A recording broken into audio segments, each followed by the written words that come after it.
podcast, Corrie, from the tornado watching area of West Virginia that I have moved to over the weekend. Heather is officially moved. Corrie still located in the same area of Woodbridge. Heather now an hour and a half away. It's like we're not even twins anymore. From womb-mates to roommates to not even state mates anymore. Yeah, as if Corrie can't get in a car to drive. She has acted like the literal hat of West Virginia. Also, Virginia and West Virginia were the same state. Did you know Virginia originally was from the bottom of Virginia all the way to Maine? And then they slowly triple-toppled until Virginia for a long time was just Virginia and West Virginia together, the big old blob. It was a massive state. Yeah, then we had to cut you guys out because you guys do weird stuff. So it's West Virginia, wild and wonderful. What is Virginia? Come on, you know this. It's on the license plates. Virginia is for lovers. And do you know where that came from? Virginia was so poorly moved to by newly married couples that they decided to come up with a tagline to get newly marrieds trapped in congestion. It worked. Let me tell you, it worked so good. It worked twice. What does that mean? I've been married twice because Virginia is for lovers. Who came up with Virginia is for lovers tagline? I wonder what, if you're listening, text into the podcast 571-556-5644 with your state and its marketing tagline. It's tagline. And if you tell us how it came about, bonus points, 5 internet bonus points, 1 e-hug. Virginia's for Lovers was created in 1969 by Robin McLaughlin, a copywriter at the Richmond-based advertising agency. It literally, nobody wanted to go to Virginia. They had to hire a marketing team. And there we go, guys. There we go. If 69. You're tuning in for the first time, welcome to the Baking It Down with Sugar Cookie Marketing podcast. We are your host, Heather, West Virginia, Corrie, Virginia, but we are twins. And there's a little telepathy that we've been able. Do you think you categorize how you live your life more as a wild and wonderful or for lovers? I'm up for lovers now in my late 30s. You're wild and wonderful. I love for lovers. But yes, this is the Baking It Down podcast through a group on Facebook called the Sugar Cookie Marketing Group. If you guys want more information, you can always go to sugarcookiemarketing.com. I'll be updating the website later today. The Sugar Cookie Marketing website, let me give it a few little kudos. Kudos-dooskies. Don't be Googling it right now. We'll be updating it too. From the last time I remember, there's actually a lot of resources on there. So there is, if you are new to the baking world, Heather has done a communal local groups to you. So everyone came and tagged a local group to them that was baking centered, baker centered. So that's a great way if you're just starting off and cottage laws have you confused. You can go find your state and find a group and ask in there. It has a link to all the past Facebook Lives. Me and Heather did our darndest to get those before Facebook deleted them. And we have uploaded them to YouTube, and they cover a gamut of different topics that you can find if you're trying to grow your bakery. And you might be saying, are farmers markets for me? Are pop-ups for me? Should I do deliveries at a different location? There's something that covers everything there. Yeah, I'd really say if you got the YouTube component, which is, 4 or 5 years of people's experiences, how they did this, how they got started it, plus finding a local, hyper-local group, match made in heaven. Because what somebody from Ohio is going to do isn't the same laws as Virginia Wild and Wonderful, although they're working on changing the in-person sales. There's somebody who has taken a baker at local, has taken it on themselves to kind of get those laws updated, which is great. And I saw an update posted yesterday. But marrying the concept with the local community is the secret sauce to getting your questions answered directly. From the Facebook group, and if you haven't joined, we highly suggest you do. We're letting people in weekly. If you answer all the questions, we are able to see what is the topic that bakers have on their mind.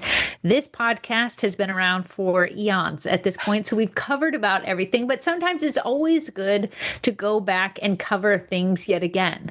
Things that we are seeing is the algorithms landscape is always changing. What worked yesterday doesn't always work today. And now people are wondering, why don't I get engagement on my post? And it's a question we have addressed a lot, but because the algorithms always change, because they're always trying to stay up, current, new, fresh, it's always good to come back and answer those questions again, because it might look a little different than it did last week, last month, last year, or 4 years ago when this started. Right before, since Corey loves to jump ahead of my little definitely text box before what she's saying, we have upcoming is the AI Cookie Collab. That'll be next week on Friday, which is March 20th. I'll be sending out copy help and updates on Monday. We also have the Cookies and Carrots Cookie Class Kit that just dropped Monday. And it is a cute guy. We'll talk about him in a second. And then we just wrapped up our pre-sales boot camp, which I'll talk about in a minute as well. We didn't wrap up the pre-sales boot camp. We wrapped up the photography boot camp. Yeah, I'm starting on the pre-sales. 2 P's, 1 month. It's hard for me. 2 peas in a pod. We need to separate the P's from the month. Our quote that supports today's topic is quality content means quality audience. And that's by Lee Odin. Lee Odin. That is so true. As we come, what's great about social media is the things that worked last year don't work this year. And you're like, that's not great. That's bad, because I knew what I was doing last year. The problem is people are not a clue this year. No clue what I'm doing this year, but last year was dialed up. People are always coming and going, whether you take a break, whether you're new to the industry. It's unfair that just because someone maybe was born before you and had their social media before you be able to take the entire market share. So we do like when things that happen that are new, and it levels and evens the playing field for people who are newer, people who are coming back to something, and it keeps people who have never left a little bit sharper. Yeah, I think it is great. I mean, even if the state of Virginia needs to hire a marketing company, what are the rest of us to think, right? So the set it and forget it mentality doesn't apply to Virginia, and it doesn't apply to baking sugar cookies either. And that is both the blessing and the curse. The blessing is, like Corey said, people who are first to market don't dominate the market. You know, you always see those people who are like dancing on TikTok when it first came out. Yeah. And they have the 1 million followers. But now you see people able to get 1 million followers through different types of content that is quality, right? So the dance of yesteryear is gone. If you guys want to bust out a move, I'm not going to say no. Just send it in, please. I'd like to watch. What's very curious about Heather, what she's saying, dancer, I don't know her, not familiar, super. Charlie D'Amelio was one of the first ones to garner millions with an S followers. And she started all with doing the dances back during COVID. Someone did a study on her account, and while she has a lot of views, girl cannot get comments worth anything because her audience was that of the dance realm. So it just shows that's what TikTok before it was TikTok. But this rebrand of TikTok only has happened in the last 6 years. It was called Musical.ly. And it was for those dances. Then TikTok's algorithm updated, and turns out we just like very specific content. So that is a great example. If the dancers had dominated the market, we wouldn't have been able to move in. But now, because the algorithm has changed, because the rules have changed, we're able to get in there. And if you saw my dance moves, you know I'd never go viral. But maybe we have the opportunity to go viral with something else. So that is the good and the bad. The bad, you constantly have to be reinventing the wheel. So someone will say, and I think I saw a post today in the Sugar Cookie Marketing Group, hey, this was working and now it's not what gives. I had this dialed in and now it's dialed out. Like, what am I supposed to do here? I thought I had it, the secret sauce, and now I don't. Same thing with the Facebook Lives Corey was talking about. When we first started this group in 2020, Facebook Lives could get about 1,000 people watching. Abuse of Facebook Lives between the, the spam, the streaming, the like MLM type things, the sales stuff. Facebook has greatly depreciated the reach of Facebook Live. So you got to figure out a new way to get that. Then Facebook unveils Reels. Yeah. But they're short form content. Turns out the 10-hour Facebook Live. And now Facebook's like, we're not even going to host that content anymore. You got 30 days to get it off our platform. But hey, if you want to do Reels, we'll push them out farther. Especially now I see that with Facebook groups. Facebook actually sent us a notification and says, if you guys would take a chance and make this a public group, we'll let it reach more people. Yeah. Yeah. I don't have to worry about that. I don't love public groups. The other day I accidentally posted in a group, thought it was a public group. And Corey's like, why did you write this? Shoot. Darn it. And Facebook's going to show it to your friends. Yeah. What's so funny though, me and Heather back in the day in our marketing company used to do text post on pictures, and those did really well back in the day. We're talking 2017, 2018 timeframe when things were still chronological.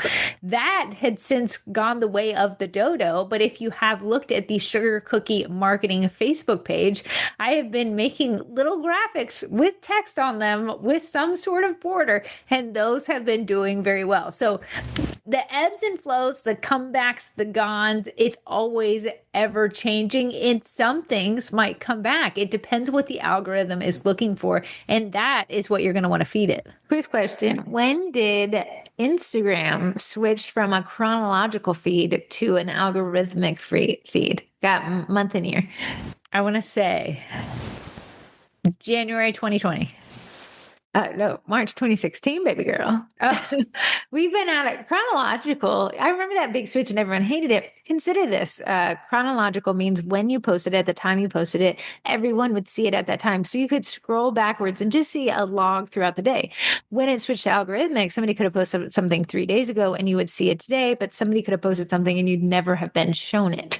People hated the concept, but in reality, you really actually do like the concept because now you're not seeing stuff that doesn't perform well. How do we get it to perform well is the topic of today's podcast.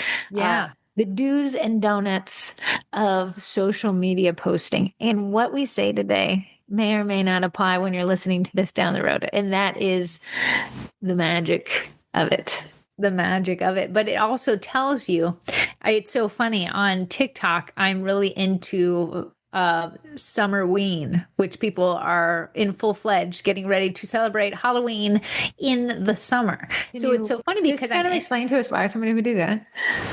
Because people love Halloween. So and what are you doing all year round? You actually celebrate Halloween in the summer. Is it a specific day or is it the whole summer? Oh, I don't know if it's a specific day. I'm sure they're trying to make it a thing. I saw a bunch of bakers do it last year and it was kind of big. It's the 4th annual Summerween. So this is a newer concept. And it is June 27th. Okay, June 27th. And I saw a lot of bakers take advantage of it. Should I add it to my countdown? Yes, maybe. Sure. Because I've been interacting with the content of Halloween, I'm actually getting fed stuff from January and February that has to do with Halloween because I've told the algorithm that that's what I want to interact with. So knowing that is the same way you want to feed your local audience of buyers, whether it be local content that people like to consume, getting them engaged, featuring local places. Because we're local bakers, most of us, a lot of us cannot ship. Most of us don't ship. How do you get the algorithm to show your content to people who can actually buy, not just other bakers who like to look at pretty cookies? And that is what it always comes down to. That is the chicken or the egg. What do you make?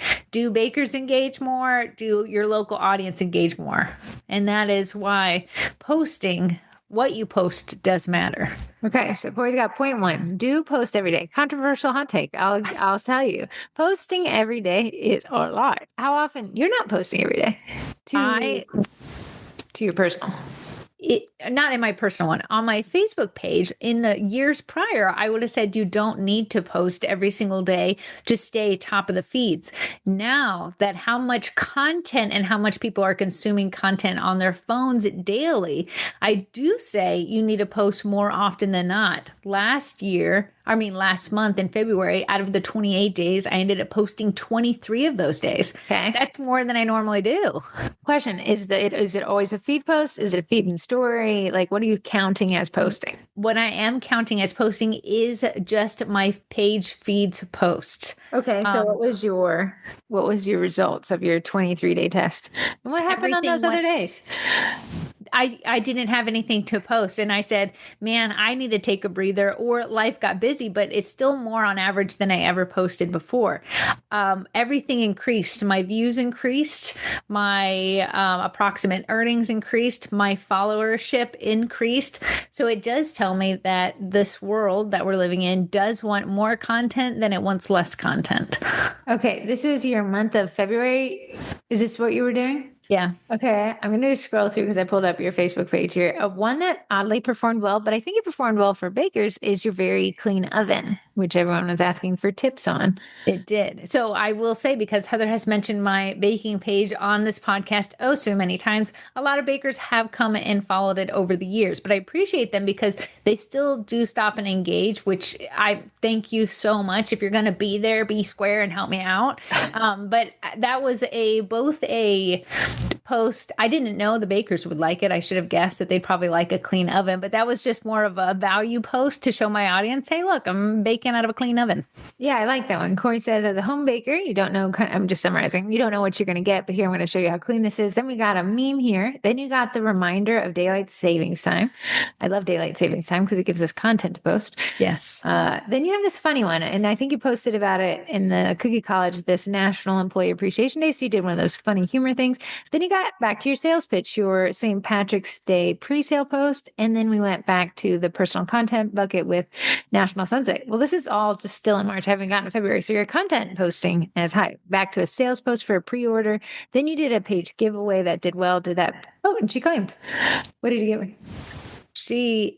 And I'm learning, I don't typically do a lot of giveaways. I thought I wrote it correctly and I said, choose one thing from my pre-sale. And she chose one thing from everything of the pre-sale. Well, would you let her have it? I can tell you. Then we got back to sales again, back to sales again. And then you changed your logo to have little shamrocks. I think I was wrong. I would like to correct. May the record state it's been corrected. I do not think I was right about the shamrock. I was driving up the street here and there was like shamrock construction and it did have 4 clovers. I think a 4-leaf clover is lucky. Okay, then what's the difference between shamrock and clover and 4-leaf? What do you think it is? Oh no, a shamrock is a 3-leaf clover. Then what is that store doing out there with 4 leaves? Maybe they just didn't know. They did not know. Unfixed the record. Back to what I originally said. So back here you have National Toast Day. So I can see what you're doing is you have a content bucket that's those funny days. Yes. And now when but you're bringing your sales content into the funny days. Those are national holidays. And if you're in the Sugar Cookie Marketing Group each month, I've done it for 1 year straight. Thank goodness, pat on my own back, is a content calendar that I drop each and every month to give you ideas. Because we don't necessarily always want to be selling at our clients, a great way to bring up the sets and showcase what you do is using those national holidays. So the national holiday Heather's looking at, it was National Toast Day, but I actually did a toast/graduation set. So it was a great way to say, hey, look, here's what I can do. Here's National Toast Day. More of an excuse to bring up instead of being like, guys, look, I'm amazing, and I like those national holidays for that. You have a lot of letterboards with topics, but around it is always a sugar cookie, which I like. She has one for snow day. So there was a snow day the other day and Corrie announced it on her page, but in it has cookies. Yes, this is great content. It's a lot of mix of personal, but always kind of circling back to cookies. You even did a poll. I didn't know you could do that on your page. Is that new? I know. It was my least performing post, but it was good to know. And it's good to test that content out. You had 22 votes. That's pretty good. But if you think of the page of almost 5,500, that's not very many. It's very interesting. Okay, so that is good content. So Corey's hot take is do post every day, not religiously. What she's saying is suggestion. When the option is given to post or don't, do. That is because content is king. And we said the quality content. So what you're going to be like, and unfortunately with this podcast today, it's got to be all the layers of the tiramisu, right? It can't just be at one layer and everyone's like, it's not working. I posted every day and nothing happened. Yeah, you're going to be just as frustrated, but now with the new task of posting every day. So she's going to say post every day. And then we're going to make sure that we want to post. And that's the next topic. The next point is don't post just to post. So please explain that to us. So posting with a purpose. This is something that we've been covering in the Cookie College on our Monday morning roll call meetings that we're doing. And every time you make a post, I want you, before you click publish, is ask yourself, what do I want this post to do? So I have content buckets, content pillars, Heather calls them sometimes. And I have one that I really want to pull from most in 2026, and that's my relationship content bucket. So I want to ask myself, is this helping me build a relationship with my audience? Is this building value with my audience? Does this tie me to a location for my audience to know where I'm at?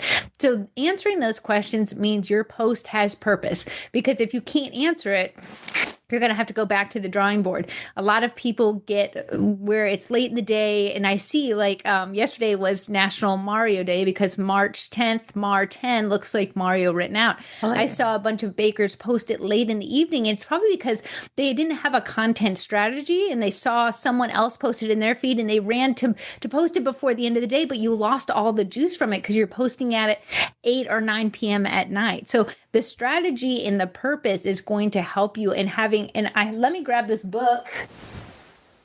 I know we've been going through this in the Cookie College, and it's called My Social Media Planner. And planning out your content gives you a little bit more strategy than just saying, oh, shoot, it's Tuesday and I haven't posted since last Tuesday. Let me just throw something up there. And then we ended up throwing up a set. And you're like, well, I sell cookies, Corey. It's good that I'm posting up a set. It shows what I can do.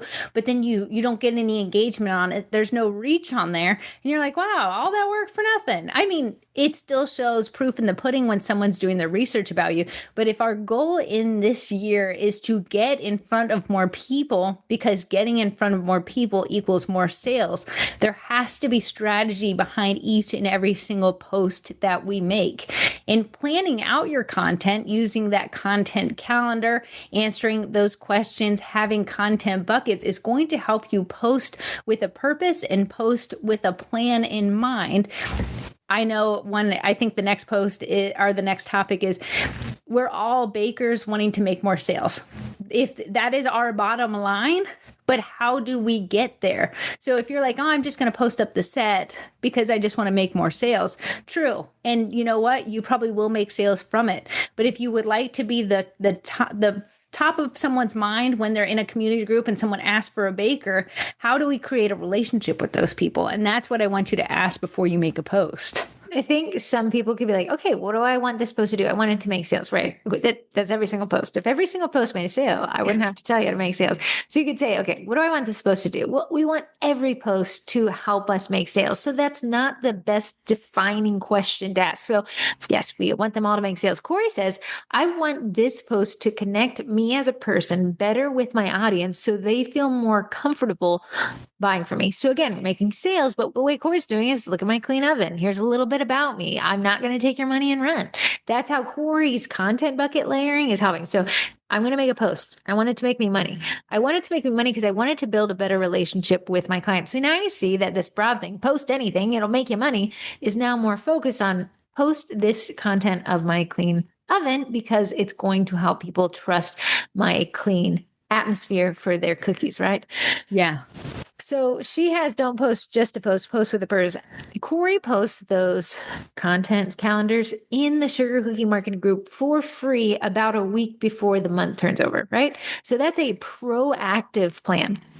You can say, it's a week, it's 5 days. Sometimes she waits till 3 days, but either way, it comes out before the month. You can say, okay, it's full of funny holidays, right? It's like, I could just pull it up right here. But so you can say, okay, I'm going to pull that up and I'm going to schedule out some of the content. That's a proactive schedule. Mm-hmm. What happens when you do a reactive schedule is we can all feel it. We can all feel that the Mar 10 Mario set that you posted at 9 p.m. is because you forgot.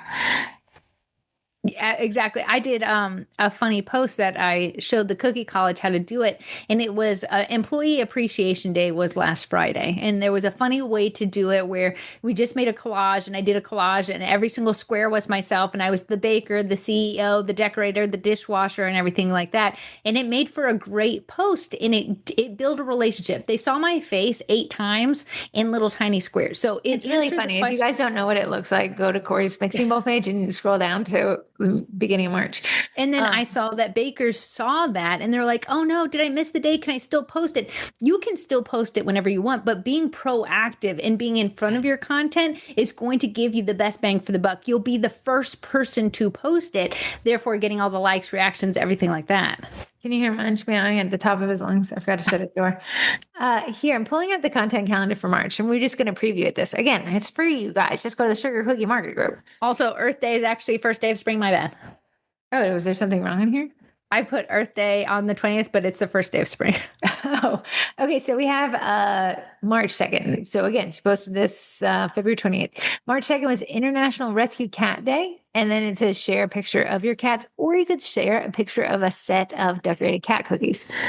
Well, the reason why we want to connect with our audience, a lot of times I see people say, man, I post every day and I'm not getting any comments or reactions. Look at that little kitty cat on International Cat Day. That was on the 2nd.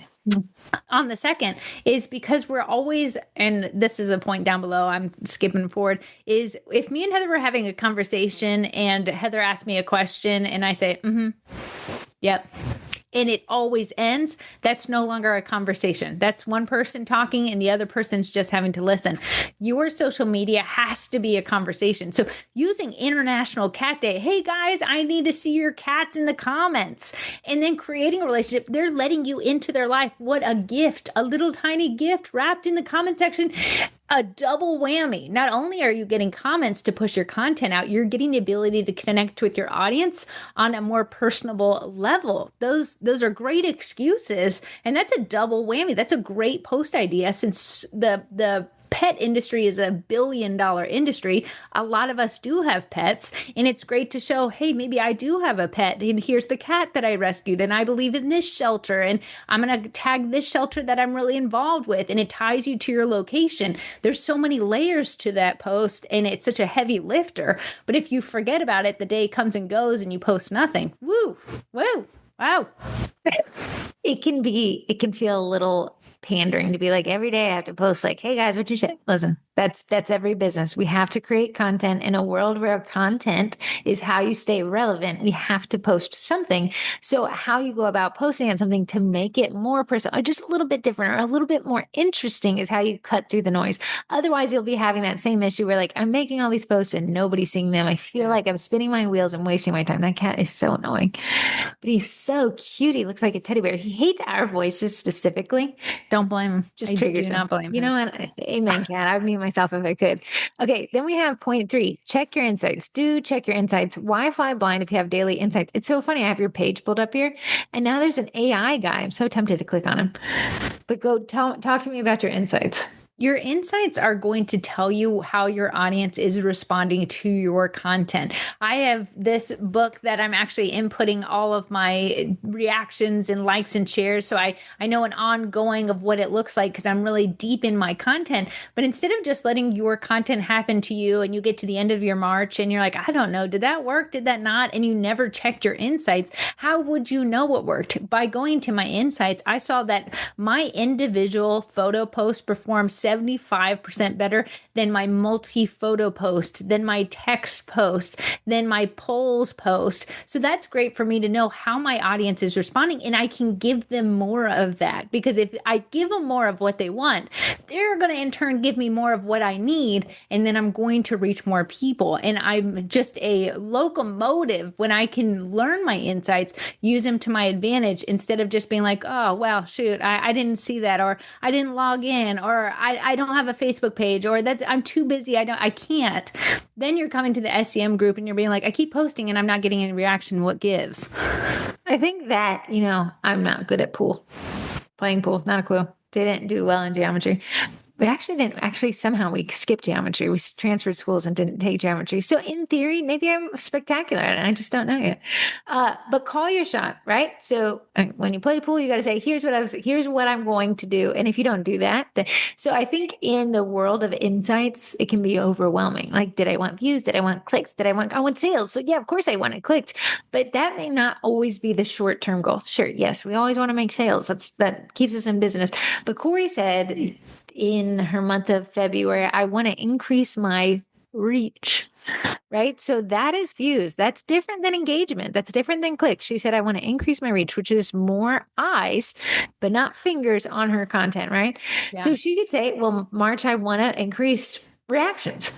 And that's going to just change a little bit because she's probably going to post more content that asks people to engage. Yeah. Yes. Knowing your insights is going to be huge as you move through this algorithmic world that we are living in. I can see just by scrolling down on Sugar Cookie Marketing's page, what's doing really well is posts that bakers can share on their pages. And that's telling me, like, hey, on a busy day, throw one of those up. It's something, it's better than nothing. It'll be shared. It might not necessarily push my bottom line of getting people into the Sugar Cookie Marketing group, but it's there and it's a content bucket we can pull from. And maybe the next day, because I had so much reaction on that, I can plug the Sugar Cookie Marketing group and get more people in there. So there's a strategy behind it. Some days you're going to have just knock it out of the park. The next day might be a sales post and you might not get hardly any reactions. That's okay. That's the strategy around it. Sales posts by nature don't get as many reactions because people don't always like to be sold to. They're not always willing to buy. But that's why we're marrying it with a bunch of other content, a meme that's funny, a local spot that just opened that ties me to the area, a school closure ties me to the area, and now we're resourceful. When we do the pick a park collab, that's now you're a resource again. So it's having these content buckets and pulling from them and making them work together, so we never have to say, oh well, shoot, that was a ton of work and nothing happened, nothing moved. Okay, I have your page insights pulled up, yours specifically, right? And I'm just doing the month of February because that was where your strategy started and stopped. You did a test through February. If I include March, then it's going to skew everything. And you guys got to understand, if you do something that increases views and then you stop it, you're going to see a lot of negative numbers. It's not the forever going up thing. But in February, from February 1st to February 28th, your views increased by 39%. Now, what's interesting is the type of content. Now, of hers, the most engagement was from 71% of her engagement was from non-followers. People who don't follow our page, but were displayed this information because of the strategy. Now, I find it very interesting is that your top performing post, do you know which one it'll be? I'm not sure. The cancer awareness post. That's from your personal content bucket. So a year ago, Corrie had cancer surgery, and then it was what, Cancer Awareness Day? It was yeah, it was getting checked up or something like that, or like I think that January was the month of or something. Yeah, that was your highest performing. Your average is between under 10,000, but that was shown 66,000 times. Yeah, 66,000 times. And it's my head in the getting ready to be wheeled into the operating room. I'm hideous. There's not makeup. I have a little hairnet on there. But because I want to grow my relationship content bucket so much in 2026, I was willing to share that and saying, hey, get your checkups and everything. And because of that, it pushed that content out. And you're like, but Corrie and Heather, that's not cookies, that you're not making sales there. But what I'm doing is, I make cookies. That's why it says Cookie Co. And a lot of our baking pages have something baking so-and-so, cookie so-and-so. So we know we bake, but why should they choose you? What makes you different that they should pick you over the person down the street making the same things? And it's creating a relationship with your audience. If we go back to Charlie D'Amelio, she did very cool dances, but all we knew was her name and that she could dance. There was no substance behind there. So now as she's trying to launch a brand, people don't know who she is. So they're like, why should we buy her brand? She just does dances. So to take yourself what I want to compliment you here is you had that post on February 4th seen by 66,000. February 6th was the Instagram collab, the reviews collab. So it's the second highest performing post was 2 days after your first performing post. And the second one is asking for reviews, which you got, what, 5 or 6 reviews from them? Yeah, fantastic for me. So the content bucket, the content strategy, the content pillar thing is, think of it as a spider web. Something will stick. You'll capture them into the web, but how they enter the web may not be where they stick. Yes. But it's how they get into that funnel. I know there's a lot of analogies because I think when people don't think of marketing as this physical object and they kind of think of it as this mental thought, it's kind of hard to grasp where it goes and how it directs your audience. So what Corrie said, hey, I'm trying to build relationship marketing. So then I'm going to post this picture of me. It's unflattering, but it's of me. I'm going into cancer surgery. I'm reminding people to get that checkup. I'm going to put a little bit of my story here. But then my next post is going to be cookies. Your third performing post is the set that I think you actually made for summer. It's something with cherries. I can't see on it without clicking on I it. believe then that would be her set. Yes. And then the fourth most performing is Be My 6'7". It's a Valentine's Day cookie set, right? So we have, and then after that, the next one is Archer being born. It might have been Son's Day. I can't see what it is, right?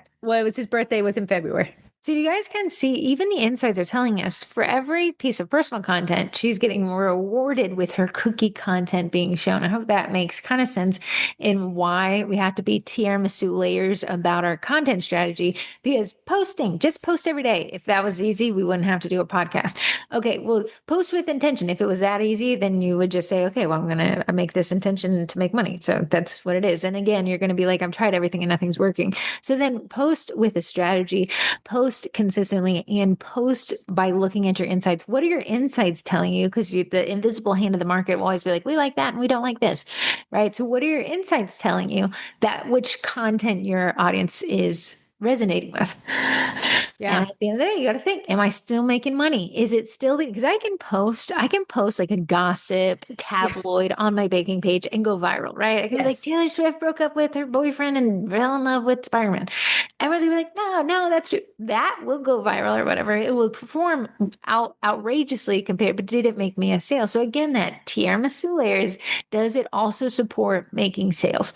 Yes. If you see that your sales drop off and it's because you've just created baker drama and it's brought bakers to your page and they're weighing in and they're like, this person's wrong, but you are not getting any more custom orders, your audience is telling you, you have gone too far left. You might be getting all the comments in the world. Congratulations, reactions, shares, the people mudslinging down below.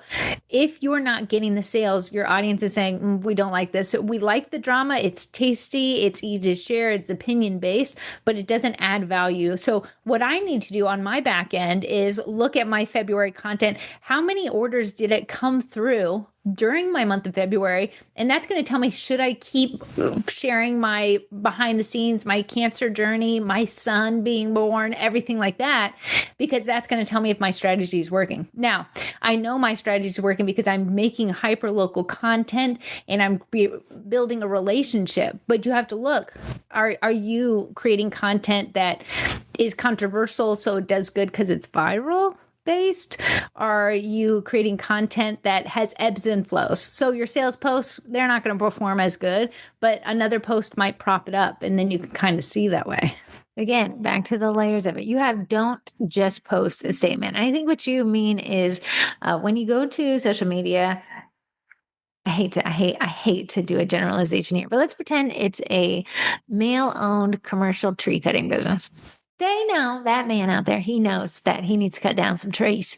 He knows he needs to be on social media. So they say, buy tree cutting from us. Tree cuts, we cut them. You need a tree gone? Gone it is. Those are statements. Buy from me, buy from me, buy from me, buy from me. Just gets long in the tooth and it's not a strategy. But Heather, no, I'm posting every day. I'm posting with sales in mind. I'm checking my insights. Why isn't it working? Well, now you're not having a conversation. You're just like what Corrie says, you're talking at somebody versus talking with somebody. So talking at, it'd be like, Corrie, you should buy this from me. So Corrie's like, oh, thank you so much. I'm like, hey, Corrie, just so you know, I'm running a sale. Okay, great. Hey, Corrie, here's a set I just baked. Wow, nice. Like, Corrie, I am baking for Mother's Day. You should order. You see that there's no conversation here. So now I say, hey, Corrie, I would love to show you a picture of me and my mom. Here's when we went to the National Cathedral. I had to do a project in college and she wanted to go with me. We actually got lost on the metro. We ended up in Maryland. Took us forever to get back home. And then you end it with, what's the best story of you and your mom?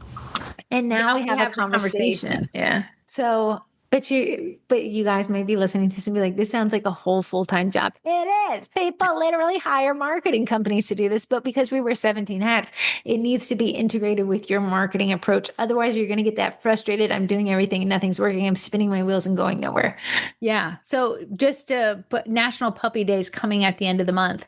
If you made a dog paw print cookie, a dog set you've ever done, that'd be a great way to be like, guys, it's puppy day. So show me your dogs as puppies. I need to have a, what you're doing is you are showcasing that you bake something. So if you have the paw print cookie or a dog set that you've done, great. If you have the cookie class kits that we've offered, you already have the dog class kit in there. That's something you can share. And what you're doing is you're bolstering up. They're seeing the cookies there, great, but you're also having a conversation with them. Hey, show me your puppy out. People love to show people there, but a conversation that's one-sided is not going to last long, because if Heather just always talks at me, I'm going to be like, well, time to hit the old dusty road. I'm going to head on home here, because it's not fun for both of us. It's only fun for one of us. What's happening is Corrie won't even see my post. The algorithm won't show it to her. It knows it won't be fun for her and it'll drive her off the platform. Here's a good little test. If you wouldn't post it in a community group and get violated for breaking the sales rule, maybe you should reword it on your page, right?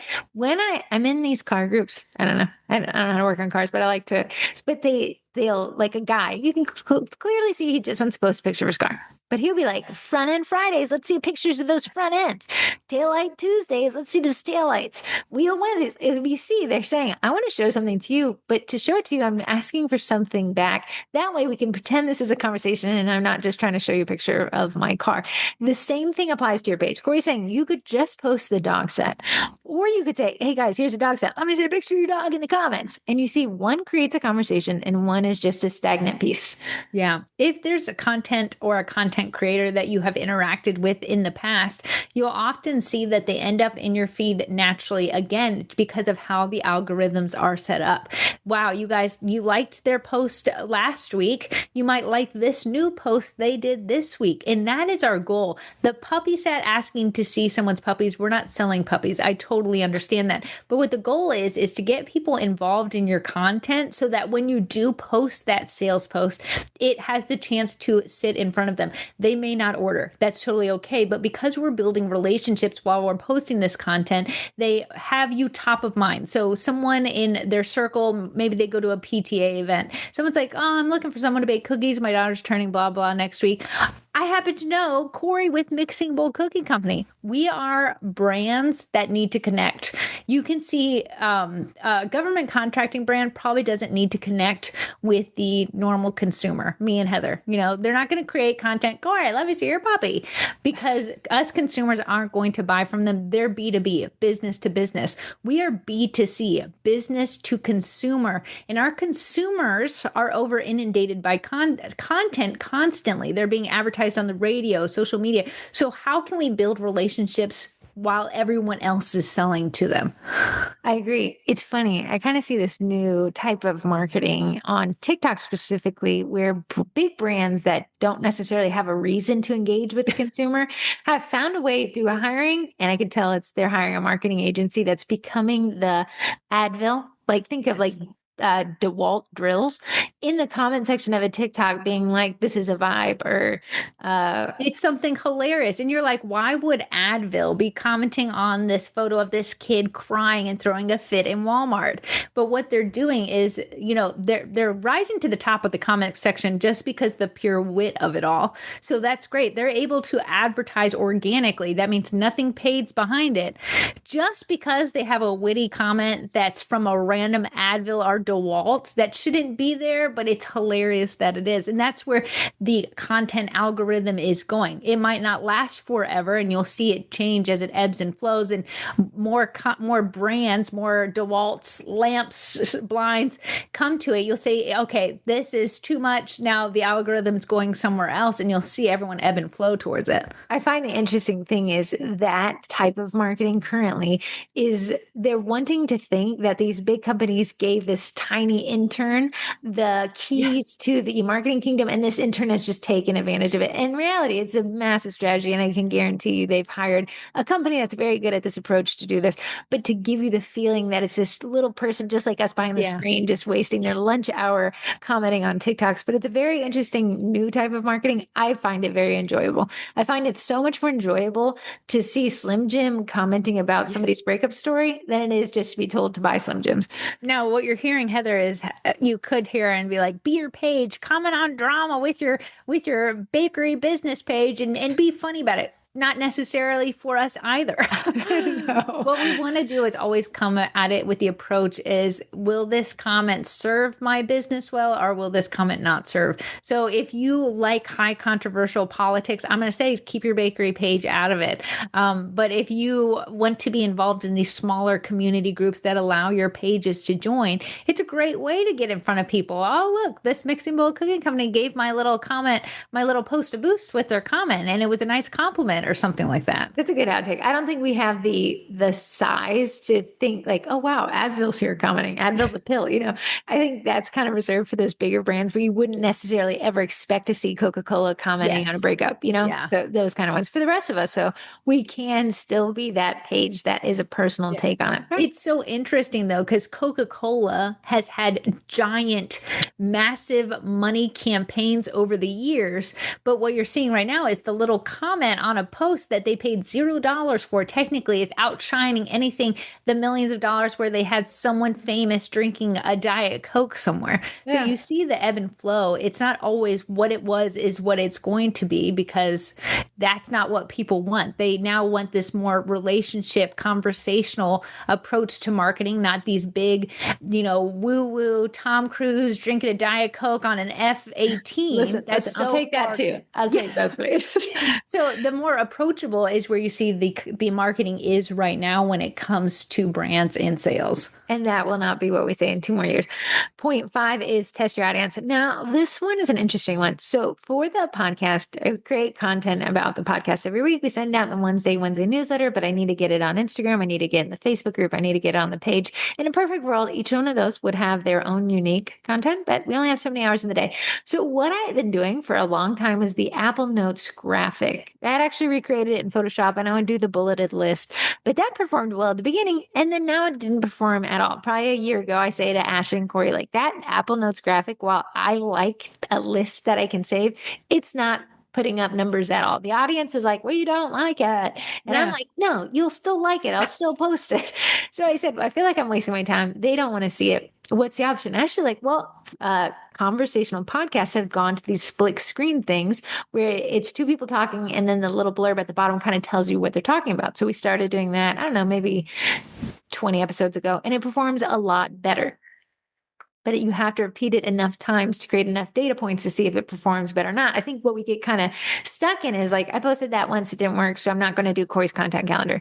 Yeah. No, you'll have to actually do that content calendar for a couple months to actually get enough data points to see if it is an increase in performance or a decrease in performance. Imagine you do the same thing for 10 years straight.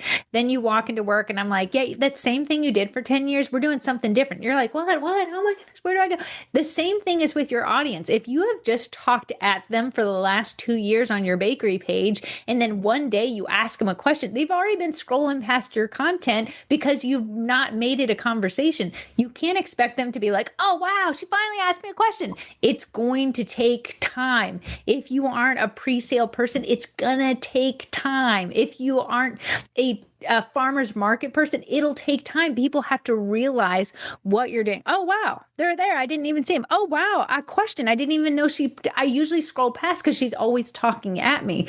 Everything takes time. I wish it was instantaneous, but if it was, this would be challenging for people who are just coming into the market. So it's always changing because the algorithm's always changing. If you do the content calendar for 1 month and you get maybe 1 comment more than you used to, that it means it is working.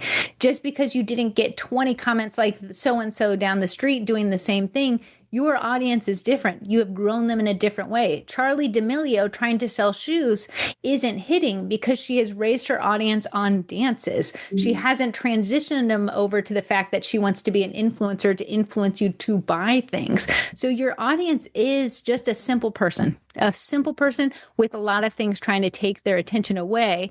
So we're training them, and it's training wheels. My son just got a bike and you're pushing him and you're hoping Did and he you're like, get the one day, huh? Has a bike been acquired? The bike has been acquired and put together. Oh, it needed assembly. Who assembled? It needed assembly. Who assembled? Okay, so because I'm trying to teach Archer life lessons from 16 I knew it. I knew this. I said, here's your bike. It came in a giant box, but it was in 3 very distinct pieces that needed to be put together. I said, you have 1 hour to do as much as you can by yourself. I'm going to the store. So I removed myself so I couldn't even be asked to take over and I wouldn't assert myself in the situation. He spent the entire hour trying to undo one screw that was impossible for both him and I to do. But I appreciate that he sat with it for an entire hour, even though the bike had not been put together by the time I got back. So we did a little teamwork. We still couldn't get that screw undone. So we waited for my husband to get home and use his muscle on that screw. And he rode his bike. Oh, he did. He Good did. time. Good job. Now bring me back my air compressor. I got to fill up my bike tire today and then I will on Saturday. I said, did I want to ride my bike? If you guys listened to the podcast circa 2020, Corey and I got bicycles. Turns out it's not like riding a bike. You got to kind of remember a little bit. It's Because we did gearing on it because they said that's what adults do to get up hills. And it did help us to get up those hills. What's so funny is me and Heather grew up riding bikes, and there was this little kid that rides bikes in the neighborhood. So I'm testing Archer's bike and make sure it doesn't fall apart before he gets on it. So I'm on the bike. I haven't been on a bike since 2020. So yeah, it was a little wobbly at the front. So the little kid was like, I want to race you. And I was like, okay, we'll race. Okay. So I let him win the first one, and I did let him win. So he's like, I think I can beat you again. And I said, I could see Corey's like, I will die before I let this kid win again. Damn, I said, better luck next time. But back to the points, it would be cool if we could just tell you, here's this one thing you need to do, and all your marketing and social media reach dreams will come true. Unfortunately, no. And what we say today won't apply tomorrow. And what we say today won't apply again in 5 years. But the layer currently is using each one of these pieces to build a strategy. I hate that. That will help you rise above your competition, right? So we have a lot of people, a lot of bakers are selling cookies. I see it all the time. The market's saturated. Pack it up, boys. If you don't want to pack it up, boys, what we can do is come up with these sharper strategies that are ever evolving as the algorithms change on what they're willing to show people. Yeah, I used to run my bakery business page as Mixing Bowl Cookie Company who makes cookies. Now my strategy is Corrie Miracle, who happens to bake cookies with Mixing Bowl Cookie Company. Why? Is because I'm the secret ingredient that people are buying from. They want to support me. They like me. They want to help me out. We're all buying from the same packaging, the same cutter shops. We're launching at the same time. So what is it that's going to differentiate you from the person down the street? It can't just be that you have an oven. We all do. So kind of think of it like this, like buying insurance. I've had to buy insurance recently. Your policy isn't any shinier to me than the next policy. And, they're spitting out at me like 500,000 umbrella combined bodily injury. And I'm like, okay, yeah, whatever. Like what's the price versus coverage? For sure. I want to be covered. But the value of an insurance agent, an agency. If you were to sell an agency, it's not the pretty policy, it's the book of business. And that's what I worked in that world for a while. It was always this agent is leaving, they're retiring, they're selling their book of business. And that is relationship-based marketing. Because if they were selling the policy, who cares? We can all drum up these policies. In fact, the policies don't apply the next year when your rates increase. Yeah. Endlessly. But what does matter is the book of business. So I had to call this agency. They replied so fast. I said, dude, you replied after hours. And he's like, I just want to let you know that's the experience you'll have with us. Great. So he spits out this policy, could care less. The numbers looked good. But I was like, wow, so I'm driving through this area I've moved to that I didn't explore before I moved here. And I'm like, that's the people. That's isn't it? That's the guy. Last name Jones. So I was like, that's the, and it was like relationship-based marketing versus policy. If, I could have just gone to geico.com and typed in something, but instead I contacted this agency and now I kind of like them. Now I have a relationship with these people. Yeah. And the relationship is a big thing. I got my hair cut on Monday from a person. I've gotten my hair cut from the same gentleman for so many years. He's been amazing, but I just couldn't get over there in time with my schedule. So I said, it was so hard for me to give some people some context. Corey's haircut guy is an hour from her house. So he's an hour from my house. So it's a dedicated day that I have to go see him. But I said, my hair hasn't been cut in so long because I can't get out that way. But you should have saw me. I was so worried about hiring someone else because I know my haircut guy and he's amazing. So finding someone else, they might have gone to the same cuttery school. They might have the same amount of time in the industry, but it was so worrisome because I don't know so-and-so. I know this gentleman. I know how he cuts my hair. So that relationship marketing is going to be something that stands the test of time. When they say, that's my baker, that's what we want them to say, because you have made them feel good. You have told them how it works, and now they love you forever. And obviously, you don't want to go and find someone new. If it ain't broke, don't fix it, you know? Right. And I think that relationship based marketing and that drawing from my personal relation, your content bucket, you said, is how you are able to strategize in a saturated market. I'm not saying the markets aren't saturated. I'm just saying when you use that as a cop out, we can't fix it. Right. Yeah. So, okay, well, Heather, it is saturated, but I don't want it to be my cop out. Then these strategies are what's going to put you a cut above the rest. Yeah. Yeah. Yeah. Take that content calendar, make it work for you. Just to save it to your phone and not look at it, it's not going to do anything for you, I promise, except for take up some storage. Listen, if you saw the things I saved, the mass amount of knowledge untapped by even me, because I'll never go back and look at it. It feels so great to be like, I'm going to save that and I'll come back to it later. I'm never coming back to it. But if you take that next step and be like, okay, I'm going to sit with this. Okay, this is work. It looks like a really cute content calendar, but behind it is I have to go find this photo. I have to go to Facebook Planner. I have to schedule this out. I have to write copy that compels, but it's also interesting. Let me go get my emoji search feature and get out there and really put content up. You will see the results of that. And it won't be perfect every month. Be forgiving of yourself. Some months I have the best laid plans, mice, men, but not Heather, because I don't get there, but I'm working towards it. Yeah. Yeah. So you have National Pi Day coming up, 3.14. That would be on the 14th. How many? Okay, look at me. Look at me. Look at me. How many decimals can you take it out? Just 3.14. 159. There you go. That's as far as I can go. Quiet it. 2.14159. Okay, go on. Read us some more that's upcoming so we can kind of think we have about the it. first day of spring is a big one. That's a great one to showcase. We have National Puppy Days coming up, National Walk in a Park Day. That would be a great location one. You could become a resource to your audience and tell them when the park times are. And that would be a quick Google search that you can share there. We had Meatball Day, which would have been a great one to share your spaghetti and meatball set. There's a holiday for each and every day, and some are funny and some are not, and I don't always put them on there because sometimes we have to share client reviews and sometimes we have to share the sales post. But if you dive in there, I'm just giving you the ones I like. But if you get in there and you Google National Day Calendar, it can give you an excuse to post all the time. Okay, I like it. I like it. Sorry, the spam filter's been just upticking on these Facebook groups these days. I caught some in the spammy filter. Yes. But thank you so much for the content calendar. When do you drop them so we can expect them? We can be Heather knows I enjoy doing them on Saturdays as people talk at me. So you always file them the Saturday before the new month. Okay, got it. So that takes us through this. Definitely, if you're feeling a little stuck in your social media, give this a re-listen because it may trigger something else. Be like, oh, you know what? I should try this other thing. Or I tried that thing. Turns out it wasn't it. Didn't land. So let me try this other thing and do that. We have just moving us on. We have just wrapped up our second boot camp of the year. It was in-person photography, and I have a roomie review. So if you're in the Cookie College membership, which you can join if you sign up for a Cookie boot camp, you can get access to the Cookie College at a great discount that gives you your boot camp money back. But Abby, she's a member of the Cookie College, who was able to access the boot camp for free. She said, I took some of the tips given in the boot camp and took photos this evening and sent my photo to the client. And her remark was, I love the cookies, but what a beautiful photo. Yeah. So photography, and that's what we focused on is the photography, which it goes right back into the content that we talked about because a lot of that's posting up pictures. The photography, the better it looks, the cleaner your kitchen looks. I can't help but say that bright white makes me feel like your kitchen is clean. Yeah. That dull and dreary makes me feel like you haven't seen a Windex bottle in years. Heather's correct. It's the layers of the onion that it works with your content. Prefer tiramisu, but we can go with onion. Tiramisu, onion, a bloomin' onion sounds delicious right about now. Just it does.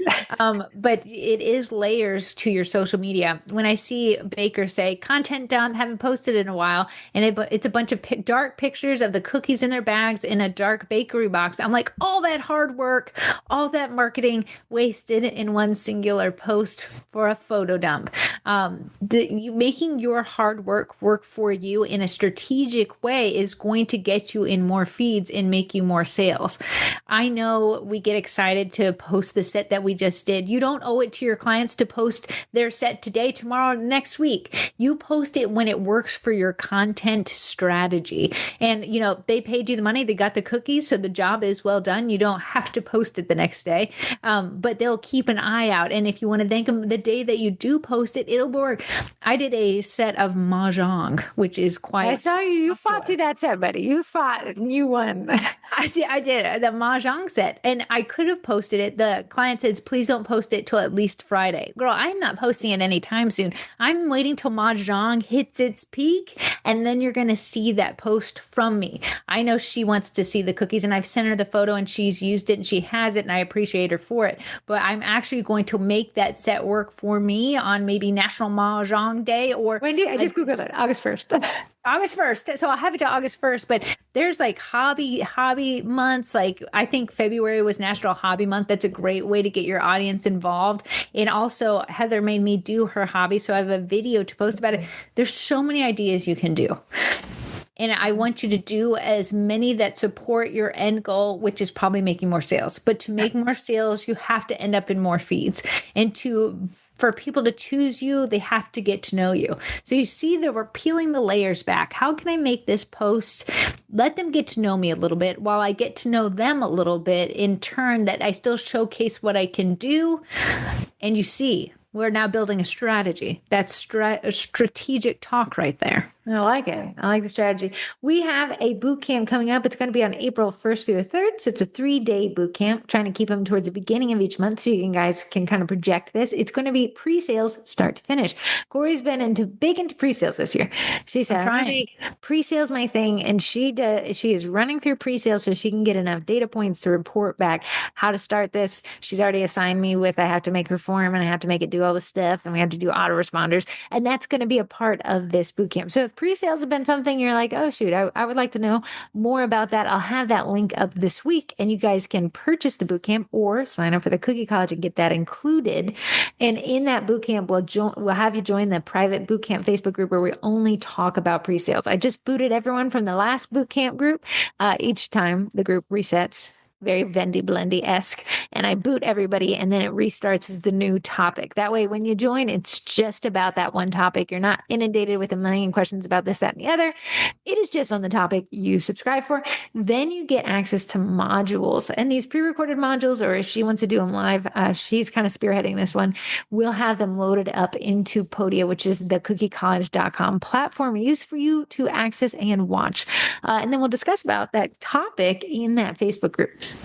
Yeah. So if you wanted to, the boot camps are just a one-time thing. So if you're like, my photos are pretty good, but I haven't mastered pre-sales, you can just buy the pre-sale one. It'll be $13 and you can tune in for that, get all the content, learn it, implement it, and then maybe come and visit us for another one topic that tickles your fancy. Someone that had said this, they said, I didn't realize I could just sign up for the bootcamp without signing up for the Cookie College. Yeah, you can. You do get access to the door opening of the Cookie College at a great rate if you sign up for a bootcamp. But no, you do not need to be a member to get the bootcamps.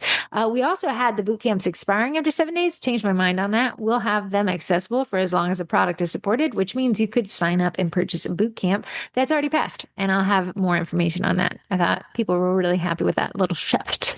Nice. However, that discount code for the Cookie College does expire. So if you miss it within the 7 days, which if you signed up for the last bootcamp, you still have until March 14th to get the Cookie College at a discount. If you sign up for that last bootcamp, you can sign up to the Cookie College. You'll never have to pay for another bootcamp again. As long as you're a member of the college. As long as you're a member of the college. So again, you can look for that information at thecookiecollege.com. It's going to be pre-sales and we'll have it starting on April 1st. Not a joke. I hate it. Not a joke. Next up after that, we'll do May, and that will be everything you needed to know to get started with 3D printing cookie cutters, including which one to buy. We'll put it together. I'll put together yet another bamboo printer. Now I am an STL queen. Corrie was my test subject, guys, and I spent a year working her, wearing her down. She's had a printer forever. For this one, I think I'm going to give away a printer to somebody who signs up for the boot camp. Right there. Now Etsy doesn't know what to serve me anymore in the ads because if it ain't an STI, I don't want to see it. It saves you a ton of time and effort. Corrie did have to come to me to get the STL, but now she's got on her own. And I want to say it has helped not only has it helped me save on a bunch of shipping costs and the cost of like a full price cutter, it's also helped my clients because when they have a specific idea or shape, I can come to their aid and create that using things like Cookie Design Lab and stuff like that to make something more custom to them. I love it. I love it. Okay. And then Corrie and I are working on the June boot camp topic. We're arguing about it actually. Whichever twin wins the bicycle race, we'll be able to choose what it is. You're on. Yeah. Look for April pre-sales boot camp. That'll be April 1st. And then the May 3D printing boot camp will be May 7th. Love it. Okay, to our gossip column. I'm going to read this. Crickets are my favorite bug is the title. This is an anonymous submission. So if you submit this, we'll never know who you are, but we'll read it on the podcast. Here's this one. I got an inquiry back in 2024 for a custom set, a first grandchild baby shower. It was a referral from the past client, so I make those a priority since now there's a past client and a potential future client involved, and I like to keep my referral ground watered. The thing is, it's a last minute order and there needs to be quick turnaround time. So I'm on it getting to a response quickly, literally minutes after she submitted. I tell her I can get her everything she requested in her order. Crickets. Why crickets, ma'am? You came to me. I follow up again later that same week. I confirm details. Tell her we're ready to roll. Crickets again. Finally, a follow-up email to cancel the order. You know the deal. Hey, client, reaching out one last time. If I don't hear back, I'll cancel the order. I look forward to working with you in the future. Yada yada. You'll never guess. Crickets. It's been 2 years since this email chain. This week, I got a response to that email from back in 2024. She responded 2 years later. And you'll never guess what she wants. 4 dozen cookies due Friday for a second child that's since been born since this email thread. A literal human has been created from the beginning of this email thread until I finally got the response. I was so curious if the baker took the order, but that is a lot of cookies in a very short amount of time. Because it needs to have to secure payment. Crickets, I don't know. I would say maybe you'd be like, oh my goodness, we've been praying for you ever since we hadn't heard you since 2024. But you know what you would actually say is, hello, Sheila, thank you so much for replying. If this were you, how would you reply to the second order if you had, which I'm pretty sure you would have rejected the second order just for the time constraint? I think because she's a type, I make my form and my autoresponder do my heavy lifting. So I would be booked. She would get hit with an autoresponder that says you need to book here if you're trying to order, and then it would just close itself out. There you go, Corrie. Avoiding confrontation every step of the way. Avoiding confrontation. I'm avoiding the cricket. The crickets have come, gone, died. They're carcasses now. See, I'm not sure that I could be the person who would start a couple years ago, you had asked me to email a cat breeder about the specific cat. I want to email her again. She ended up not lowering the price. So she actually ghosted me, crickets. But I wanted to email her again, but I want to delete the old thread so she doesn't remember. Just some little thoughts there. I don't think I'd bring myself, just be like, hey, let me bump up this old thread that we're just not going to talk about. I know that's not me. I would have to do a new thread. It's not like I don't remember people even that ordered last year, let alone 2 years ago. So if she would have just emailed, I guess I wouldn't have known. I wouldn't have known and probably wouldn't have looked it up. If you had a CRM, you know. Oh, but would I have looked it up? Would I have used my CRM? The CRMs that I've used is whenever somebody emails you 20 years ago or today, it will show you that chain when you pull up the name. Moving on to upcoming events, the AI Cookie Collab is in 9 days. That's in 1 week. And this one is a really neat one. You're going to, have you gotten started on it? I have. It is downstairs waiting for me to go down and do. We had chat generate a bunny. He looks hard to create. You're going to recreate him to the best of your abilities. And we're going to use this to educate your clients about AI, inspo, and what you're capable of. Again, always pushing towards the sale in a very interesting way, because that's a good strategy. Yeah, content you strategy. might not use AI in your business, but your potential clients might use it in their request for you. So being able to show them what you can and cannot do when it comes to an AI inspiration is going to help you. And I see a lot more people are tending to send inspiration via AI because it's just easy to type in, versus just like scrolling on Pinterest and Instagram to find a set they kind of like. Consider this a little side view. Like Corey said, let's say, okay, in your photography boot camp, you had done a lemon shark. That's the most obscure fusion of two things I've ever seen. Imagine the client trying to tell Corey, describe, do you know what a lemon is? Do you know what a shark is? I want the, and now imagine that they use AI to kind of create some mock-ups that are closer to what the client wants, because that's such a broad fusion of two things. But if that's another way to use AI. Okay, done with my sales pitch. April, I'll post this up soon. I'm working on it this week as well. It's the Pipe a Park collab. You're going to pipe a flower cookie and you're going to take it to a local park and you're going to tell your audience why they should like this park. It's going to do two things. You're able to make a flower cookie and join the collab, but you're also able to connect with your hyperlocal audience about a park. I'm going to make Corey come to West Virginia. No, I have got to do a park close to my bakery. Yeah, that is smart. And then May, we're going to do Main Street collab of May because they both start with M. So I'll have more information on that. That'll be May 22nd. Corey, do you have this pulled up or you want me to read it? I do not have it pulled up because I have one singular screen. What's Popping Con is in 5 weeks. That'll be in Kent, Ohio. Cookie Con, I think the tickets already went on sale. Not sure if they sold out or not, but that'll be in 15 weeks in Orlando. And the Vendy Blendy is in, thank goodness, 37 weeks on Black Friday. I just have to add that one so I myself can like stomach it. I don't. When like we get it. down to like, when I say 15 weeks, I'll be panicked.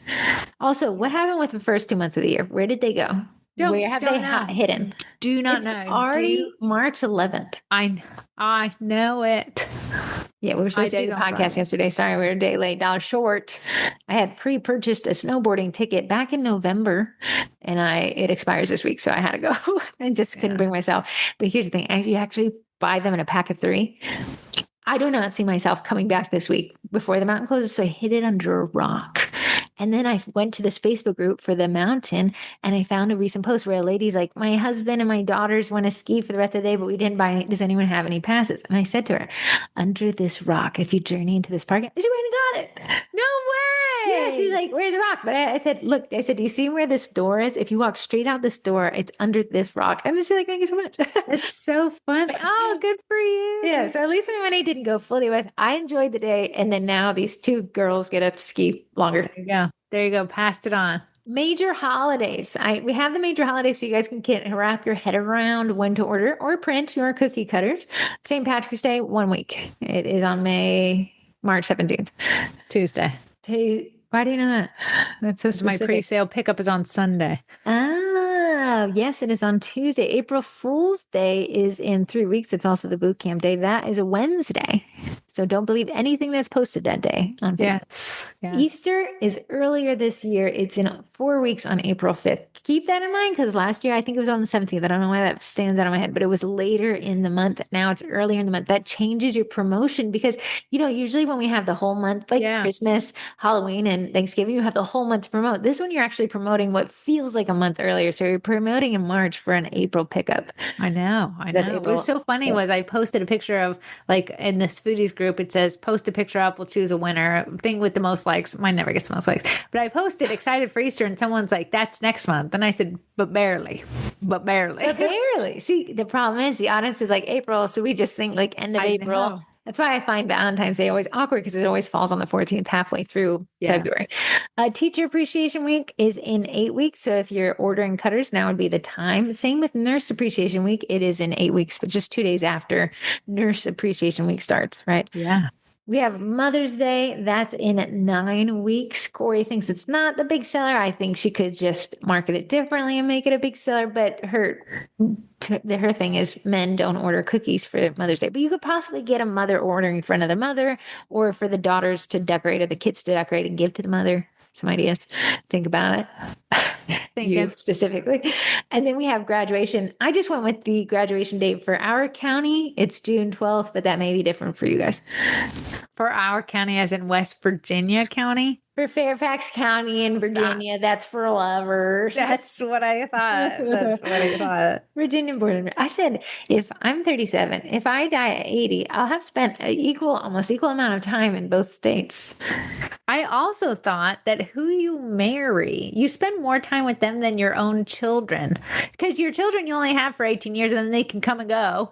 They can leave, at 18, but you're stuck maybe with a spouse for like 40 some odd. But sometimes you're not stuck with them.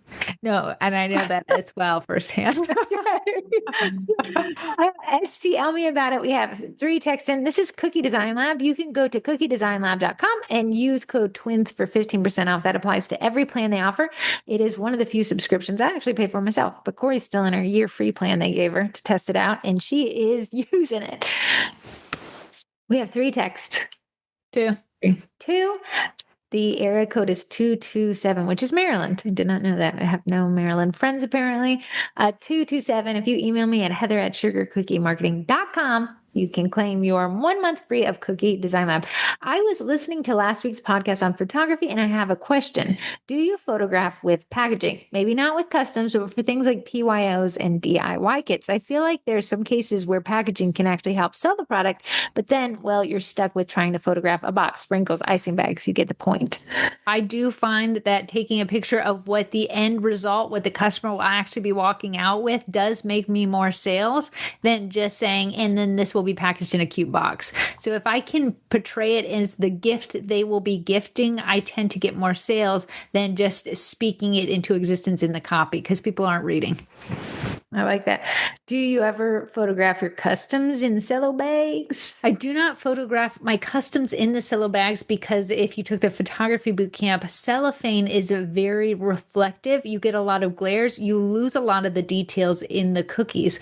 If you were doing a DIY kit, I actually have a box here to my left that I've taken the little film out. So if I were to take a picture, it's actually missing that whole film thing, the part of the bakery box. So there is no glare. So I can showcase the packaging. It's not necessarily the packaging it's going home with, but I can showcase what it looks like. Sometimes if my content allows, I can add value by showcasing how I package because there's a thank you cookie, the tool, and I use that as a content bucket, but I don't normally have that in my photos to take. I would tell you, you do take packaging photos when it's a corporate order. Because I think you like to demonstrate that they're individually wrapped because that sells people on corporate orders. Every corporate order I've ever had inquire always says, and will these be individually wrapped? Which means it means a lot when they're choosing who to go with.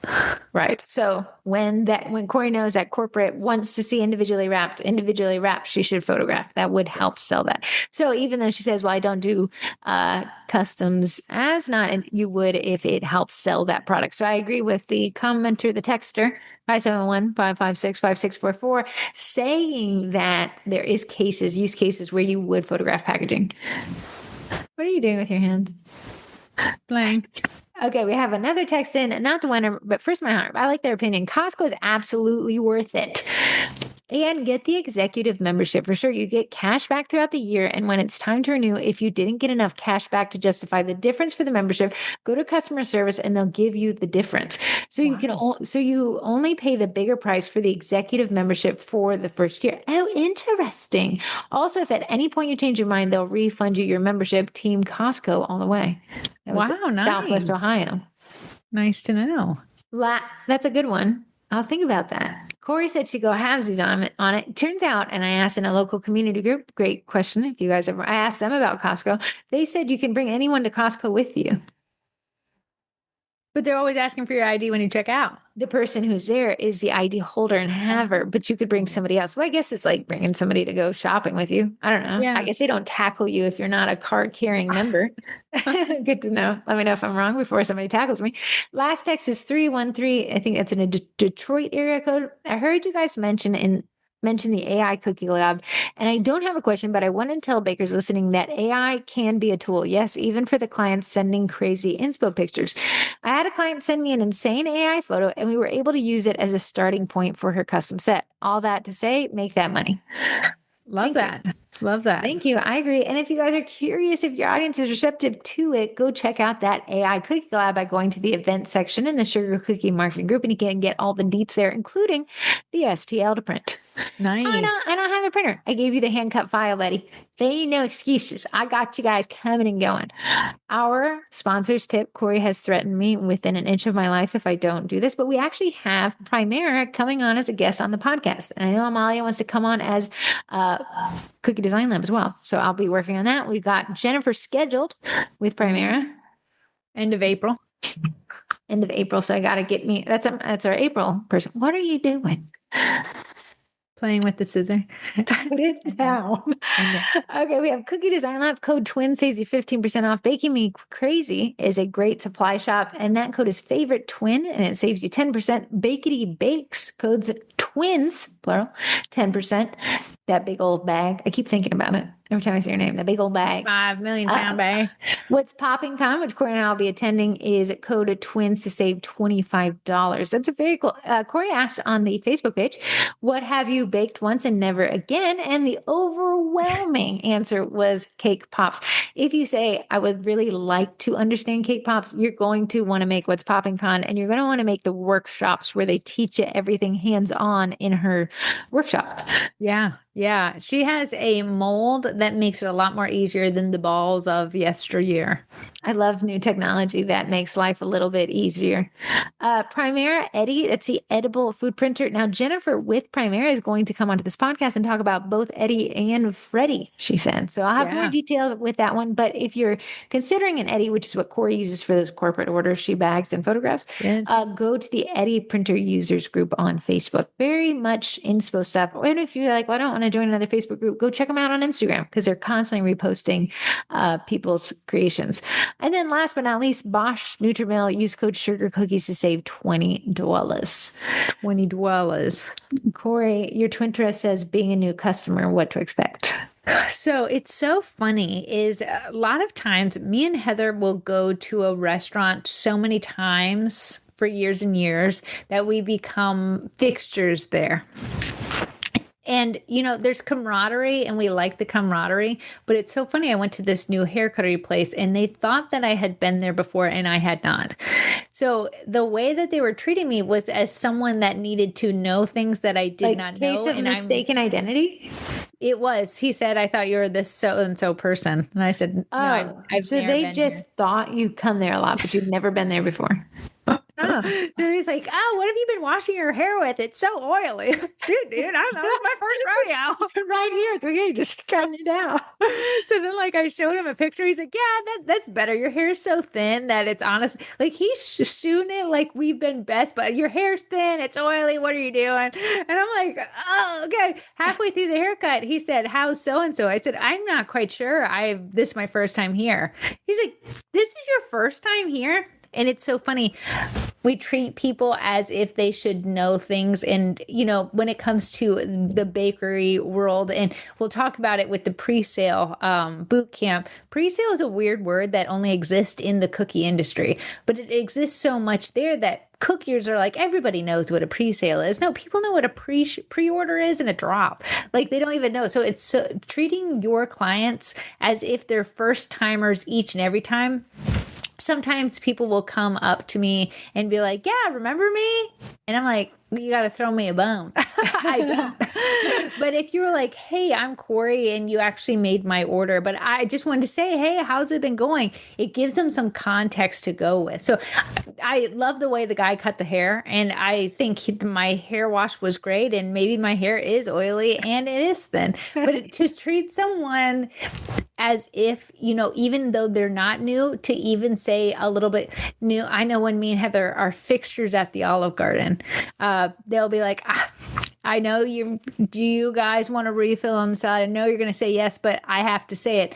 It allows you to, if you wanted to change your mind, to change your mind, but it also gives the same customer service that you would give to someone who didn't know you any of the times, same option. It's so interesting. If you go to the Zoisk, those little kiosks now, they're on the tables of Outbacks and Olive Gardens and whatever. I hate them. I hate them because it like takes you out of this experience and it feels like you're please tattletale on your But one of the tattletale questions is, were you offered a refill on your drink? Were you offered a refill on breadsticks? And were you offered a refill on salad? But while I think that's a weird experience to ask us to tattle on these people, what it does show is that they have to offer it every time, even if they know that your order, that they're not going to order the second or the third refill. We are, just ask. But I think it keeps you fresh. So something I like to do, if I'm telling somebody something that I've already told them before, I say, hey, I'm going to tell you this again. If you already know it, feel free to stop me. Yeah. Right. So it says, hey, I'm going to repeat the instructions here, but without assuming you're stupid. Yeah. And if you don't want to repeat, say skip. It's just nice to give them that option. So if someone orders from me a lot, my same rigmarole. So what I do is like, as you gosh darn well know, I'm going to be back in your inbox in 1 week from now, and we're going to go over the address. So you don't have to go back through our old emails. We'll cover the pickup time.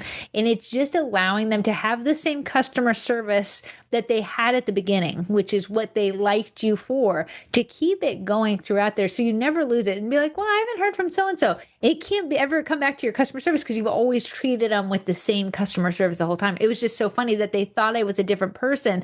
So he's like lambasting how I do my hair. Granted, I have thick skin and he wasn't wrong about my hair being thin. Yeah, thick skin, thin hair, better. I'm sure his conversation would have been a lot different when I showed him my inspo photo. He was like, yeah, I can do that. It's pretty, but you need that. You can't do so many layers. You need to do something. Shoot, guys, make me feel good. Yeah, very interesting. Was it familiarity breeds contempt? We always take for granted the quiet many. Yeah. We forget that like they deserve the same amount of respect as that squeaky complainer. Yes. It is hard. Usually because you're like, I'm too busy putting out fires. Like if you're not on fire, then I just gotta focus I know, on this but you over want to here. almost reward the non-fired people because they are not on fire. And it's that slippery slope of they know, the person who orders and you're like, they always order. So I'm going to dress in my sweatpants when they come to pick up because, they know me. But we're still a business and they still have the option to go to other businesses. So treating them like, it's the first time, even if you have to repeat yourself and be like, oh my goodness, I know we've done this a million times. I know I make a thank you cookie for everyone who orders, no matter how many times you order. And that's my way to say, regardless, thank you so much. If this is your first or your 50th, appreciate you. I think we live in a world where it's like massive free stuff and discount when you sign up. New customers only. Like, oh, top liver. Shoot. But yeah, it is nice to feel thanked for being the quiet one. It is. Do you have a Twinterest? Yeah, I do. I've been overwhelmed. I just have a lot going on. So if I owe you an email, my apologies. I'll find it and I'll get to it. But this whole moving thing, moving on your own, I've never had to talk to so many strangers in my life. But I was listening to Andrew Huberman a while ago, but I also ping this tip again. So I was thinking about it. Take a deep breath, like from the bottom of the diaphragm all the way in. So breathe, breathe, breathe, breathe, suck, suck, suck, suck, pause. Now take a deeper breath on top of the breath. They said right there, now release slowly. They said that second breath is called the psychological sigh.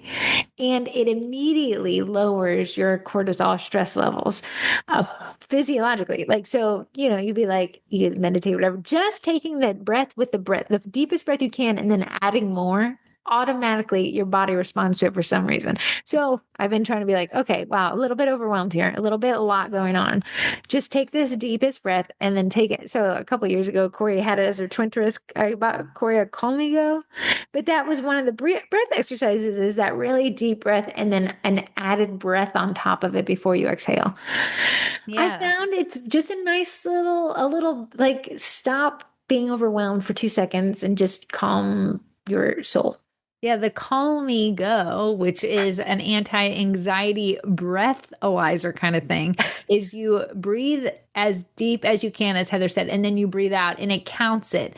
So you want to hit all 3 lights to come up and then it will vibrate and say, okay, do it again. And you do it for 2 straight minutes. And then it has these little tabs of spearmint that you're smelling in as you're breathing.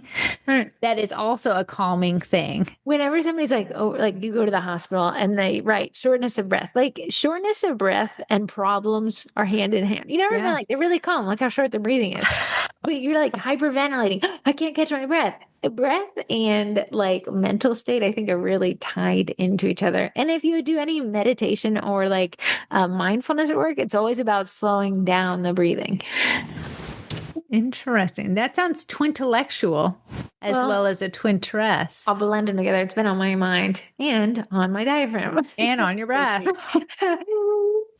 Yeah, but I think, okay, we can't always get that back massage, but we can take just a couple minutes to just slow down a little bit before you talk to that client or before you have to deliver some bad news about their order. Just take that deep breath, exhale slowly. Yeah, that's true. I mean, you can happen to your day can happen to you. Well, I would say no one's died over cookies, but I'm sure someone's choked on them once or twice, The color of your cookies, while it may be stressful for them in those moments, it's not going to end their life. Right. We need to have wits around us. A lot of people rush, they rush to respond, and that's because it makes it feel better. Like, okay, I gave a response, but you might be rushing into the wrong answer, to the wrong solution there. So we a 24-hour pause between the problem and the response is like the business breath. But what's so funny is this local bakery shop took a pause because they wanted to get the full side of it. I read the whole thing. Yeah. I was about to say. They wanted to get a full side of the situation. So a wedding happened on Friday and they paused till Monday where they could meet with the person who baked the cake for the wedding to get the full side of the story. But the client did not like such a big pause. They wanted a shorter pause. To give fully context, this is a brick and mortar, so I think it's a bigger operation. The client orders a cake, they're delivered the wrong cake interior. So they had ordered it came as funfetti is all I know. They didn't order funfetti. It's their wedding. Although, what a fun little surprise. But that's not what they ordered. And there was the allergen factor there, right? So it's important. So when they cut open their cake, it's funfetti on the inside. It's not what they asked. So they reach out to the brick and mortar, who the owner wasn't working over the weekend, said they'd get back on Monday. The client was not happy with that possible. But I would say, yeah, I was right. They blasted them on social media. But it was surprising because in the judge, jury, and executioner that are community groups, they actually sided with the baker because the baker had said, please give me till Monday to reply to get the full cohesive story. Yeah. Baker had fully refunded the order, offered an additional cake. Obviously it couldn't be a wedding cake, so they offered them an anniversary cake. And maybe there was one other thing. But the client had already lambasted them. But it was funny because the comment section, at least when I read it, because I was going to read absolutely every part of that, the comment section actually sided with the bakery because they had done everything within their power to try to make it right. Yeah. Yeah. I thought it was pretty interesting. I mean, it sucks that they still ran to social media, but the comment section, even people were able to see through that and still give the bakers some credit. Granted, they have a negative review, but they have so many positive reviews. And that's goes back to, really padding your reviews profile. So that one bad review, which is inevitable because we can't make everyone happy. We are humans at the helm of these ships. Yeah, the baker made a mistake. They should not have done that. They said that they had a bunch of base cake layers out and the decorator had just mistaken the order. So somebody else got the whatever the not funfetti one was. So it was. But they were not perfect. So we're going to make mistakes. I thought it was impressive how it was funny though. The bakery, and I don't want to put them on blast. I actually had never heard of them before. The baker had said, "Thanks so much for not waiting till Monday before you put us on blast." And then they screenshotted that, the client, and posted in the group. So you got to really think 3 times about what I write is read in the court of law. How would it reflect back on my business? I know. I see some bakers are messing with who they think is scammers, but I've also seen the bakers mess with people who are not scammers and are actually clients and screenshot that and have shared it in groups. You always just got to be careful what you say. Heather's little court of law thing is probably something to abide by. I had emailed this real estate agent. And the way I email, I had more information than needed, but it had all the information, so there would be no additional questions. And the real estate agent is like, it's so funny how you write it comes across to me as a scammer because it's too comprehensive. Yeah. But imagine she had done the trolley thing where they, like troll people like, oh yeah, it's $1 billion to buy a house. Like, but instead she was like, wow, this is actually a really easy process because you're so organized. She's like, but yeah, she's like, a thought in my mind, maybe I want to reply to you. So I was like, hey, good feedback because I need to know if I'm coming across as scam vibes. As a robot, as a robotic. So that takes us through today's podcast. I think it's great stuff. I think if it's strategy, and strategy is never just check a box. It's always like, think about it, get and become one with it. But I think if you actually became one with it, you would see the results that you've coveted for so long. I hope you enter the rest of March and into April with some strategy. You'll see it come around May. You'll definitely reap the bennies come around November and December. The Super Bowl of the baking industry. That'll be here before you know. Girl, you're telling me it's actually a gweds. Stay outside. Gweds. It's tornado warnings across both states. And snow in the forecast next week. Shoot. Okay, I'll talk to you. I'll bribe you about lunch. I'll see you around. Virginia just for lovers. Maybe you'll find West Virginia, we're doing just fine. Yeehaw. Oh, wow, wild and wonderful.